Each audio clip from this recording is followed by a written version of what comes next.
Hi guys, நம்ம வீட்டில் நீ என்ன பார்க்க போறோம்னா ஒரு ரூபாய்க்கு தான் சாப்பாடு கொடுக்க போறோம். அதனால நம்ம வீட்டில் இருந்து சாப்பாடு நம்ம கையால எல்லாத்தையும் ரெடி பண்ணிட்டு வந்தாச்சு. அப்ரெண்டிஸ் வாங்கப்பா. போர்டை பார்த்தாலே உங்களுக்கே தெரியும், ஒரு ரூபாய்க்கு தான் கொடுக்க போறோம். இதை அதை மக்கள் வாங்குறாங்களான்னு தெரியல, வாங்க ட்ரை பண்ணி பார்ப்போம். வேற யாருண்டியாவது போய் அவர் யாருன்னு கேட்டு பாரு. ஸ்டார்ட் பண்ணுமாடா. அடி பரமே கேக்குறேன்.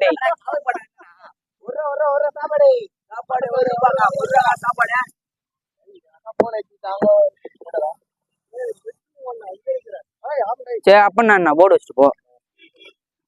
பர்மிஷன் கிடைக்குமா? இல்ல எதிர் வீட்டு ஆண்டி தேங்காய் பத்து வாங்கிட்டு சொன்னாங்க.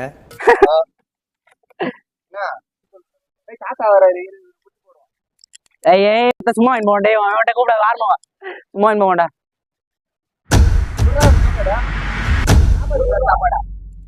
ஆமா